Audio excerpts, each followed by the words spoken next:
इसलिए अंत के दिनों में जो अंधेरा होगा वो बढ़ जाएगा। और आपने कभी नोटिस किया कि पहले अगर आप 20 साल पहले देखेंगे, कभी भी इतने मिरेकल्स की टेस्टिमनीज जो होती थी वो चर्च में कभी नहीं मिलती थी। और एक गवाही होती थी, 2 गवाहियां होती थी, लोग उसे सुनते थे। और कई बार वो गवाहियां ऐसी होती थी कि लोग उनके घर में जाकर उनकी गवाही पूछते थे कि क्या परमेश्वर ने आपकी लाइफ में सचमुच ये काम किया है। इतनी रेयर गवाहियां होती थी। लेकिन अगर आप अभी आप देखेंगे तो इतनी टेस्टिमनीज हैं, डिलीवरेंस की, हीलिंग्स की, फाइनेंशियल ब्लेसिंग की। क्यों? क्योंकि जैसे जैसे अंधेरा बढ़ रहा है, बाइबल कहती है अगर आप अंधेरे में वैसे भी आप एक बल्ब रख देंगे और अभी रोशनी में रख देंगे तो अंधेरे में ज्यादा वो चमकेगा। और परमेश्वर ने कहा तुम जगत की रोशनी। तो जैसे जैसे जगत में अंधेरा बढ़ रहा है, आपको ये भी मालूम होना चाहिए कि आप जो हैं वो अधिक रोशनी के साथ अधिक चमकेंगे। क्योंकि अगर अंधेरा बढ़ रहा है, आपकी रोशनी जो है वो बढ़ रही है। हमें तो करना क्या है? जितनी परमेश्वर की जरूरत आपको पहले थी उससे अधिक अभी आपको। कोविड से पहले लगता कि परमेश्वर की कोई जरूरत नहीं। सुपरमैन देख के लोग खुश होते थे, बैटमैन देख के कि हमारे पास सुपर पावर्स हैं। लेकिन जब कोविड आया तो लोगों को सचमुच मालूम हुआ कि कोई सुपर पावर नहीं। वो सब सुपर पावर कमरे के अंदर छुपी पड़ी। सिर्फ जीसस पावर थी जो काम कर रही थी, जो शरेआम लोगों में ले हैंड हो रहा था, मीटिंग्स हो रही थी, लोगों को मिला जा रहा था, सब कुछ हो रहा था। लोगों को मालूम हुआ कि नहीं, परमेश्वर ही रियल पावर है। हालेलुया। लाइफ का भरोसा नहीं है कि कब क्या हो रहा है। ये इसलिए है कि ज्यादा से ज्यादा लोग जो है वो परमेश्वर में खींच लिए। आपको इसका मकसद समझ आना चाहिए कि अगर अंधेरा बढ़ रहा है तो इसका मकसद ये है कि अब ज्यादा से ज्यादा लोगों को परमेश्वर में आना है। और अब परमेश्वर की जरूरत आपको पहले से कहीं अधिक ज्यादा है। बड़े बड़े बिलियनियर कोविड के टाइम चले गए, दुनिया को छोड़ के। उनका पैसा उन्हें बचा नहीं पाया। एक ऐसा एनिमी, एक ऐसा दुश्मन जो दिखता नहीं, उससे वो फाइट नहीं कर पाए। और अब लोगों को लगने लगा कि हाँ, हमें अब परमेश्वर की जरूरत है, वो ज्यादा है, पहले से कहीं ज्यादा है। अफ्रीका जैसे देशों में, वहाँ कॉन्टिनेंट जो है अफ्रीका का, वहाँ के देशों में क्यों परमेश्वर की सामर्थ ने ज्यादा काम किया? आज कोई 90% क्रिश्चियन है, कोई 80% क्रिश्चियन है, कोई 60% क्रिश्चियन है। क्योंकि वहां पे जो लोगों का भरोसा था, जो लोग करना पड़ना था परमेश्वर के ऊपर, वो ज्यादा था। क्यों? उन्हें मालूम नहीं, रोड पे चलते चलते, अमेरिका में तो मालूम है कि रोड पे चलते जाएंगे तो कोई ऐसा खड्डा नहीं कि गाड़ी उसमें गिर जाएगी और हम मर जाएंगे। पैसा नहीं है तो सरकार दे देगी, खाना नहीं है तो सरकार दे देगी। सेफ्टी, सिक्योरिटी उनको फील होती थी। लेकिन अफ्रीका जैसे देशों में कोई सेफ्टी और सिक्योरिटी नाम की चीज नहीं। आपको ये मालूम नहीं कि रोड पे जाते जाते कौन वहां किसी का अपहरण कर लेगा, किडनैप कर लेगा। तो वहां परमेश्वर की जरूरत ज्यादा थी। और लोगों ने परमेश्वर को जब उनको वचन दिया गया, उन्होंने परमेश्वर को एक संग चप्पी डाल ली, हक कर लिया, इतना पहन लिया, बना लिया। उन्हें मालूम था कि परमेश्वर की उनको जरूरत है, वो ज्यादा है। जहाँ पाप ज्यादा है, अंधेरा ज्यादा है, वहाँ परमेश्वर भी ज्यादा काम भी करेंगे। और आपको मालूम होना चाहिए कि आपको परमेश्वर की जरूरत भी ज्यादा है। हालेलुया। पंजाब में अब जैसी न्यूज आपको कभी कभी होता था, कभी कोई न्यूज मिल गई, कोई डाका डल गया। अभी आप कॉन्टिन्यू देखोगे तो इंटरनेट भरा पड़ा है न्यूज से। कॉन्टिन्यूटी में आप देखोगे तो मार धाड़, तलवार, मर गए, मर्डर, लड़ाइयां। आप देखो कितने अधिक है, पहले से कितने अधिक। क्यों? क्योंकि शैतान को मालूम है कि उसके पास टाइम थोड़ा है, तो वो अपनी फसल काटना चाहता है जितनी वो काट सकता है। और परमेश्वर को भी मालूम है समय थोड़ा है, इसलिए उसने कहा था जाओ और सुसमाचार सुनाओ और फसल को काटो। हालेलुया।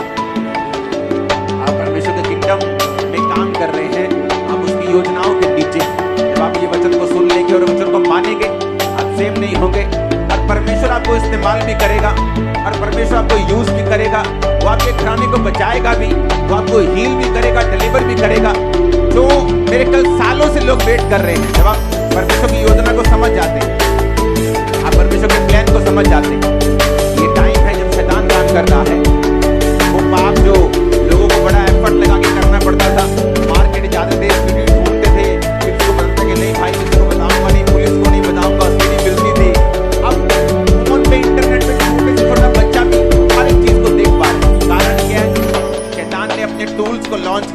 को फैलाने के लिए। और परमेश्वर भी उन्हीं टूल्स को इस्तेमाल कर रहा है अपने लोगों को बचाने के लिए। ये पावर का युद्ध है, पावर वर्सेस पावर। और जब आप ये बात समझते हैं कि मुझे परमेश्वर ने चुना है, आपको परमेश्वर ने चुना है उसका काम करने के लिए, अंत के दिनों में रूहों को बचाने के लिए। अगर अंधेरा बढ़ गया है तो मेरी रोशनी बढ़ रही है, और मेरा काम है परमेश्वर के वचन को पूरा करना, लोगों को रोशनी में लेके आना। तो ये भी आपको बात याद रखनी है, अगर परमेश्वर ज्यादा रूहों को काटना चाहता है तो आपको इतना ब्लेस करेगा, डिलीवर करेगा, आपको फैमिली को आपकी सेव करेगा, टेस्टिमनीज को आपको देगा, ताकि आप उसके किंगडम में इफेक्टिव काम कर सके और शैतान के उस नरक को जो वो भरना चाहता है उसे खाली करके आप स्वर्ग की रूहों को भेज सके। और यीशु मसीह के नाम में उस मसीह को हाथों को उठा के ग्रहण करो कि जब आप यहाँ से जाएंगे आप हेवन भरेंगे और खाली करेंगे इन जीसस नेम। आमीन। मेरे को ऊंचे वाला चाहिए चर्च। Hallelujah, hallelujah. अभी कोई भरोसा नहीं रह चुका, कोई भी न्यूज मिलती है किसी भी दिन, कभी कनाडा अपना बंद कर रहा है, कभी कुछ हो रहा है, कभी आप देख रही हैं। और मैंने आपको आई थिंक 4 या 5 साल से, मैं आपको 6 साल से ये बताता आ रहा हूं कि अभी अंधेरा और बढ़ेगा और बढ़ेगा और बढ़ेगा, ये कम नहीं होगा। और इसीलिए मसीह लोगों को अधिक प्रेयर करनी पड़ेगी, जो मसीह लोग पहले प्रेयर नहीं करते थे। कोविड के बाद वो प्रार्थना करने लगे, उन्हें मतलब समझ आ गए। अब उन्हें मालूम है आपको कि आपको परमेश्वर की जरूरत है, वो चाहता है, क्योंकि शैतान अपना काम कर रहा है। अगर आपको सुरक्षित रहना, आपको प्रेयर करनी पड़ेगी। लोगों को लगता है कि मैं क्रिश्चियन हूँ, परमेश्वर मेरे साथ है, लेकिन वचन कहते हैं निर्गमन 17 उसकी 8 से 13 में, देखा अमालेकी आकर रफीदीम में इस्राएलियों से लड़ने लगे। कौन थे अमालेकी? परमेश्वर के जो लोग थे, इस्राएली लोग जो थे, यहूदी लोग जो थे, उनसे नफरत करने वाले लोग, उनके दुश्मन थे। और बाइबल कहती है जब वो अपनी राह में जा रहे थे, कनान पर जो परमेश्वर ने उनसे वायदा किया था उस पर कब्जा करने के लिए, उन देशों में जाने के लिए, अपने प्रतिज्ञा किए हुए देशों को हासिल करने के लिए जा रहे थे। तो बाइबल कहती है अमालेकी उनसे आगे लड़े। तो मूसा ने यहोशू से कहा हमारे लिए कई पुरुषों को चुनकर छांट ले और बाहर जाकर अमालेकियों से लड़, और मैं कल परमेश्वर की लाठी हाथ में लिए हुए पहाड़ की चोटी के ऊपर खड़ा रहूंगा। मूसा की आज्ञा के अनुसार यहोशू अमालेकियों से लड़ने लगा, और मूसा और हारून और हूर पहाड़ की चोटी पर चढ़ गए। जब जब मूसा अपने हाथ उठाए रहता था तब तक तो इस्राएल प्रबल होता था, परंतु जब जब वह उसे नीचे करता था तब तक अमालेक प्रबल होता था। ये बड़ी सुंदर लाइन है और सुनने वाली लाइन है। जब मूसा के हाथ भर गए यानी थक गए, तब उन्होंने एक पत्थर लेकर मूसा के नीचे रख दिया और वह उस पर बैठ गया, और हारून और हूर एक एक अलग में उसके दोनों हाथों को संभाले रहे और उसके हाथ सूर्यास्त तक स्थिर रहे। यहोशू ने अनुचरों समेत अमालेकियों को तलवार के बल से हरा दिया। पूरी कलीसिया बोले आमीन। अब यहाँ पर एक काम जिसे परमेश्वर ने चुना है, और एक काम जो परमेश्वर ने उन्हें करने के लिए बोला है, और एक प्रतिज्ञा की जाओ और इस्राएलियों को बोला कि जाके कनान देश के ऊपर कब्जा करो, जो देश मैंने तुम्हें कहे थे मैं तुम्हें देता। कनान कहाँ से आया मैं आपको बता दूंगा, आपको कितने संबंध सुनने होंगे अगर आपको वो सब चीजें जाननी है तो। जैसे आप परमेश्वर में आते हैं, आप तौबा करते हैं, तो बाइबल कहती है आप अंधेरे से निकाल कर उजाले में लाए जाते हैं, और उसके बाद एक मकसद परमेश्वर आपको देता है। जैसे उनका मकसद है कनान को हासिल करना, आपका मकसद है उस योजना को पूरा करना जो परमेश्वर ने आपकी लाइफ के लिए रखी है।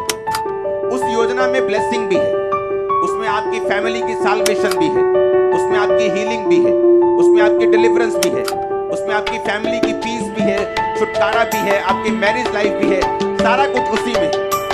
अब शैतान को मालूम है जब परमेश्वर ने आपको चुना और आपको कहा कि आप मेरा काम कर, मेरे प्रचार को कर, मेरी उपस्थिति में चल, और आप चल रहे हैं और आप अपनी डेस्टिनी को, अपनी मंजिल को हासिल करने वक्त आप आगे बढ़ रहे हैं, आप प्रेयर कर रहे हैं, आप चर्च में जा रहे हैं, आप सारे हुक्मों को पूरा कर रहे हैं। और बाइबल कहती है अमालेकी उनसे लड़ने के लिए आए। तो शैतान लड़ने के लिए आता है।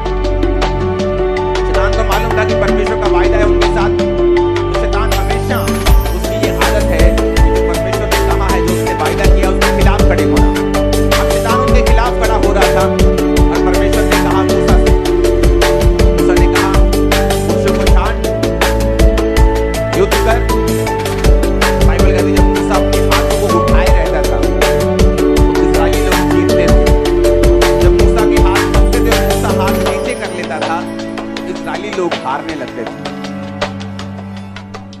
इजरायली जिनके साथ परमेश्वर था, परमेश्वर ने अपनी महिमा के लिए उन्हें बुलाया, इतने बड़े बड़े चमत्कार करके उन्हें मिस्र से निकाला, राजा के पहलौठों को मारा, इतने बड़े बड़े मिरेकल्स किए, फिरौन को ठट्ठों में उड़ाया, उसको हंसी में उड़ाया। इतने मिरेकल्स करने के बावजूद भी, अपने चुनने जाने के बावजूद भी, जब मूसा हाथ नीचे करता था वो हारने लगते थे। क्या आपको लगता है कि वो परमेश्वर जो उनको इतने मिरेकल्स करके लेके आया, इतना एफर्ट करके लेके आया, इतना प्लानिंग करके लेके आया, सिर्फ एक प्रेयर ना करने की वजह से जब मूसा हाथ नीचे करता था तो वो हारने लगते थे। इसलिए परमेश्वर ने पुराना नियम लिखा है ताकि जब आप उसको समझें और पढ़ें, आपको ये समझ आए कि आपकी लाइफ में चाहे परमेश्वर ने आपको बुलाया है, चाहे आपकी बहुत बड़ी कॉलिंग, आप लाखों करोड़ों में रीच करेंगे आपकी ऐसी चाहे कॉलिंग, आपकी फैमिली को बचाना चाहे आपकी बुलाहट है, कि आपकी लाइफ में परमेश्वर आपको चंगा करना चाहता है, आपके परिवार को बचाना चाहता है, आपको फाइनेंशियली ब्लेस करना चाहता है, ये आपकी बुलाहट है। तो भी इतना कुछ होने के बावजूद भी कि जीसस क्राइस्ट ने अपनी जान आपके लिए दे दी, कोड़े खा लिए, मारा गया, गाड़ा गया, जी उठा, आपको बुलाया, पवित्र आत्मा दिया, इसके बावजूद भी बाइबल कहती है अगर आपके प्रेयर में हाथ नीचे होंगे, यानी हाथ नीचे करने का मतलब है अगर आपकी प्रेयर लाइफ में कमी होगी तो शैतान जीतना शुरू कर देगा आपकी लाइफ। क्योंकि लोगों को ये गलती लग जाती है। क्या गलती? उन्हें लगता है कि परमेश्वर ने हमें छुड़ाया, सच्चाई है, उसने हमें चंगा किया, ये भी सच्चाई है, उसने हमें बुलाया, ये भी सच्चाई है, मिरेकल्स किए, ये भी सच्चाई है।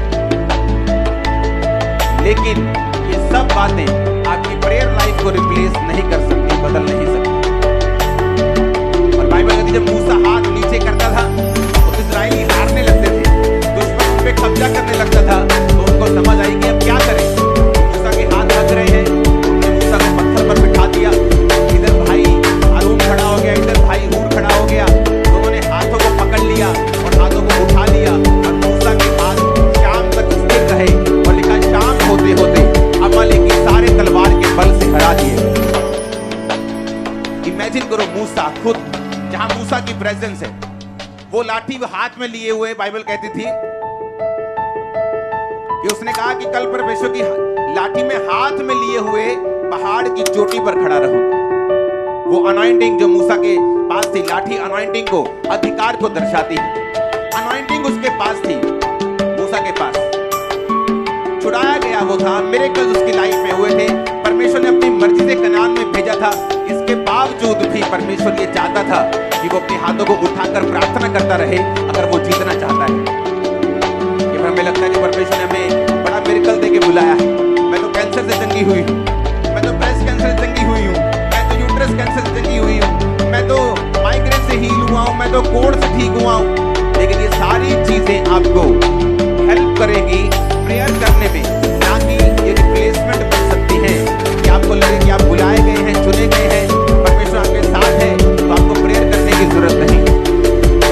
इसलिए मेरी बात को समझ रहे हैं। बाइबल कहती है जब वो प्रार्थना करते रहे तब तक वो प्रबल होते रहे। आपको यही बात आज के नए नियम में भी आपको लागू मिलेगी। आपकी पर्सनल लाइफ, आपकी प्रेयर कम होनी शुरू होगी, डेविल आपकी लाइफ के ऊपर अटैक करने शुरू कर देता है, आपके बच्चों पे, आपके फाइनेंस पे, आपकी चीजों के ऊपर, सेहत के ऊपर। आपको लगता है आप चुने गए हैं, आप चर्च जाते हैं, आप प्रेयर नहीं करेंगे तो सब कुछ कवर हो जाएगा, ऐसा नहीं है। बाइबल कहती है परमेश्वर ने कहा कनान तेरा है लेकिन तुझे लड़ना होगा। परमेश्वर ने कहा यहोशू वो सामने कनान है, जा और उसे लड़कर जीत ले, मैं उसको तेरे हाथ में करता हूँ। मैंने तेरे हाथ में तो उसे कर दिया है, लेकिन लड़ना तेरे बाकी है। और नए नियम में परमेश्वर ने क्या कहा, तुम्हारा युद्ध मांस और लहू से नहीं, शैतान और अंधकार की शक्तियों से है, जिनका हेड ऑफिस आसमान में। आप प्रेयर लाइफ कम करेंगे, आपकी लाइफ के ऊपर अटैक होने शुरू होते हैं। आप प्रेयर कम करते हैं, शैतान काम करना शुरू होता है। आपको लगता है मैं क्रिश्चियन हूँ, मैं चर्च जाती हूँ, मैं चर्च जाता हूँ, सब कुछ ठीक है, मूसा हमारे साथ है, हम अनॉइंटिंग हमारे साथ है, लेकिन वो सब चीजें प्रेयर लाइफ को रिप्लेस नहीं कर सकती। इस बात को समझ गए। अगर प्रेयर लाइफ नहीं है, आप चाहे चुने गए हो, बड़ा मिरेकल देके बुलाए गए हो, बड़ी हीलिंग देके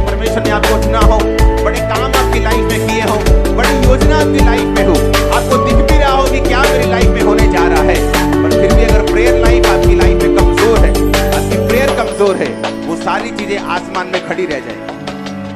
अपनी हाथों को उठा के ऊंची आवाज से बोलो, मैं प्रार्थना करूंगा।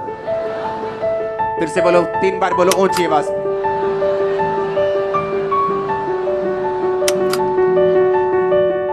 फिर से बोलो, आत्मा में जानी चाहिए।